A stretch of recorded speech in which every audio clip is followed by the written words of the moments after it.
If you've clicked this video, it's because you're interested in what I have to say about having a curriculum to follow in life and why it doesn't always put you in the best standing to achieve things in your life. Having a curriculum is good to give you a structure to follow, but being a student doesn't naturally mean you'll be successful when it comes to problems in your life. And this video comes under the perspective of me being a medical student and also someone trying to build a business on the side. So I've got a script I'm kind of following for this because I had this idea before, but I just couldn't record in that space. So I thought I'd note it down so that I can have the best video possible. As a medical student, as you would imagine, I have a very, very strict curriculum I have to follow.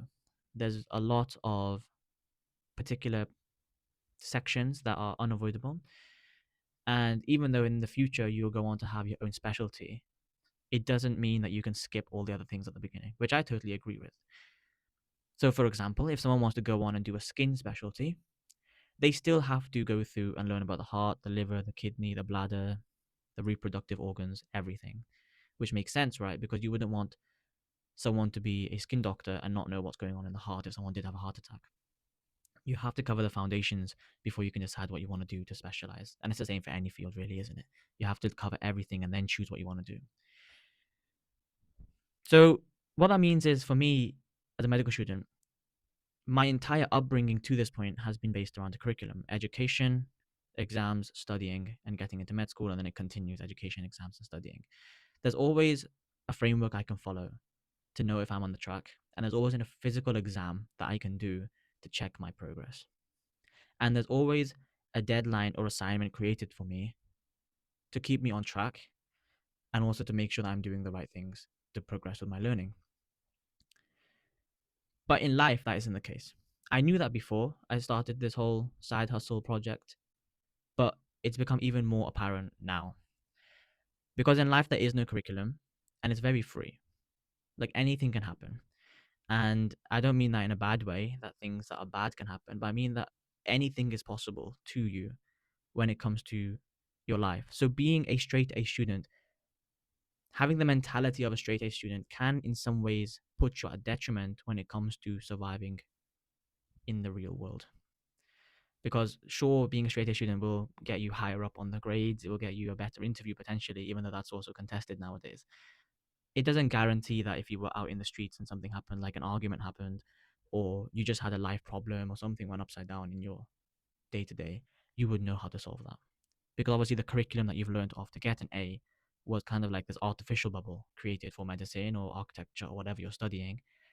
Um, but there's no curriculum really for life, is there? And the reason I kind of go down the route of being a straight A student is because if you are already in that phase where your entire life, kind of like me, have tried to do something really good and like strive to be the best, then you crave a curriculum. Like you crave something or someone to tell you what the next step is. Like if I've learned this, what is the next step for me to get to my goal? But obviously, as we all know, when it comes to business and life growth, there is no real goal, there's no real curriculum, and there is no right next step. Usually, it's all just a gut feeling, which kind of gets under our skin because we're not prepared for that. And that's also the reason why if you see other people doing something a little bit off piste, it gives you a bit of curiosity. Like, how did that wrestler become a film star? You're thinking the curriculum of being a wrestler, the career path of being a wrestler does not involve being a film star, but they managed it anyways, right? Because they obviously use their relative other life skills to figure that out. Or how did that YouTuber make a film? Or why does that podcaster also know how to fight? These kind of things make you go, A, this person's really interesting because they've done something different. But also B, how the hell did that happen? Like, how do you even go from that almost like this straight career path into something that's completely unrelated and make it work?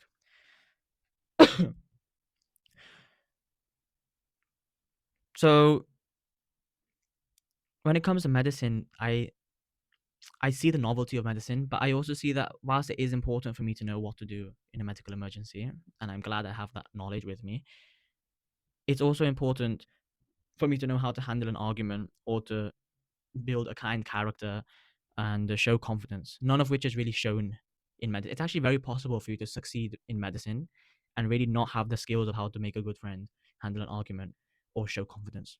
You can even become a doctor in that scenario And some could argue that when you get higher up in the doctor level, you have to start showing a bit of confidence. Maybe that skill is hammered into you. But like at that point, you're like 30. You're 30 years old, and now you're learning how to be confident on the ward rather than like younger.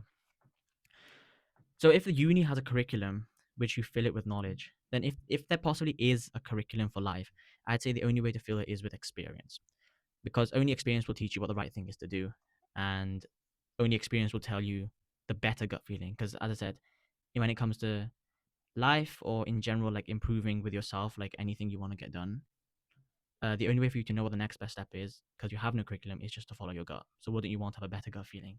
And that only comes from experience and doing random things. But then that has its own problems. Like experience requires you to do something, obviously. That's how you're gonna get experience, right? But if you want more experience, you have to keep doing something new. It's impossible to get more experience doing the same thing every single day, because you've already got the experience of what you're doing. Unless you chop and change or find something new to do, you're never going to get more experience in that field. So again, if life has a curriculum and that curriculum requires you to get more experience, then getting more experience requires you to constantly try something new. And that's where people struggle, including myself, because doing something new puts you out of your comfort zone. And that is the sticking point as to why people can sometimes breeze through life, even like genuinely like breeze through entire life. Like even in hospital, I see some people that breeze through entire life, but never really done anything meaningful, worthwhile, proud, or something that's really achievable to their name in their life. They've just breezed through, not done anything different, like stayed in the same company for 50 years and same company for 50 years, same relationship, same ideologies, never even decided to change the way they think, same paycheck, these kind of things, right? You know what I mean? And then I see them in the hospital bed and they're like, well, this is your final few moments or final month or so with us. And I think to myself, wow, like that's an entire life that's just gone by of trying nothing different, not substantially different. And so this person who's lived their life, of the one life they get, they've had so little experience in different fields than someone else who did just constantly try to chop and change and do something different. And I don't know if I'm conveying how deep that felt to me. Maybe in the video it didn't come across, but to me that was like, wow, it just further exemplified why I have to keep on trying something different no matter what it is, even if it's a small thing, just to keep my brain thinking about something new rather than falling back into old habits and stagnating with my way of thinking and achieving things. So the people that do succeed in life are those that are outside their comfort zone the most. I'm looking at my notes here, that's why I'm looking away. But they don't succeed because they like the pain of being out of the comfort zone, even though that can be something that comes later. But it's because they get more experience from being outside the comfort zone. And like I said, because experience is a curriculum of life, they succeed better because they have a better gut feeling. So, for example, that wrestler, I'm sure you can picture like, John Cena or Dwayne Johnson, like wrestlers that become big film actors, right? They would have followed their gut feeling to get to that point. Like, what's the right thing for me to go to here? Like, what's the right character I could portray? Because realistically, if you're a wrestler, you have no idea about films, directing, even something like who do I even email to get involved in the film industry? But you just follow your gut feeling, like what's probably the best thing for me to do here. And that comes from just experiencing a lot of different things. And so, whilst being a straight A student in uni is a good thing, I think if you really want to have life skills and the ability to build a life for yourself that's more intentional and built on a thinking that's more diverse and less stagnant, then you have to keep on pushing yourself out of your comfort zone. And then just that pushing yourself out of the comfort zone will lead to a more successful outcome in the end run, because your gut feeling will be stronger. And there's lots of other research that I've not done myself, of course, but like I've seen where they've done it on things like dopamine and serotonin and all sorts of hormones that show that going out of your comfort zone actually chemically inside you makes you feel more willing to pursue new things and more able to um, kind of strive for greatness, for lack of a better word. It's that the hormones, those like dopamine, it gives you that feeling of like I need to chase something rather than I'm okay with where I am. And that's kind of exactly where I want to be in my life. Like always trying to chase something new. Being comfortable where I am, of course, and grateful for who I am and the place I live and like the things that are given to me for granted.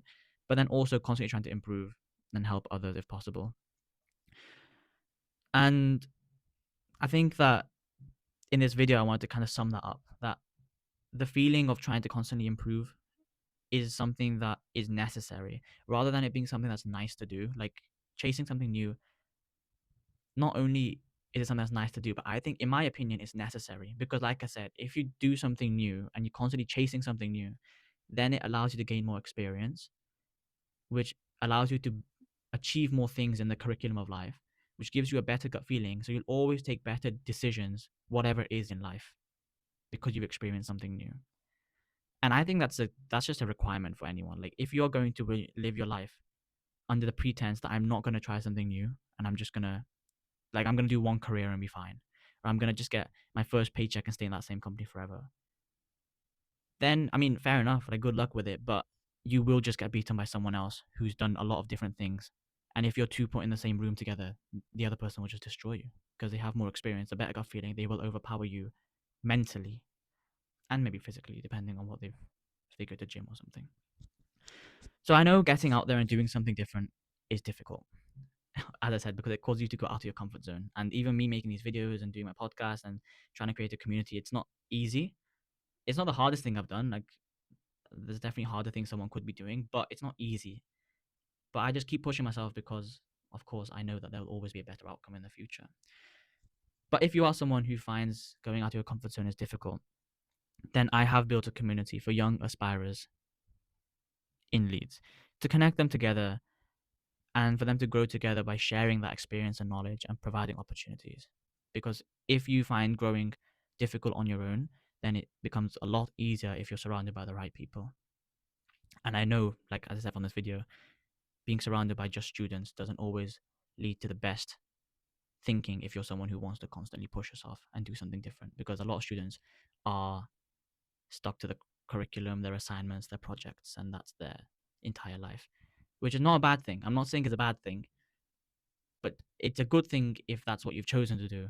It's a bad thing if you've just been forced and you're stuck in that process. But that, hey, that's a different video. So I've put a link for the community in the description, so please join. And I'm going to be making more events and live and in person or even online events in the future. So if you're part of the community, you'll get free admission to those as well.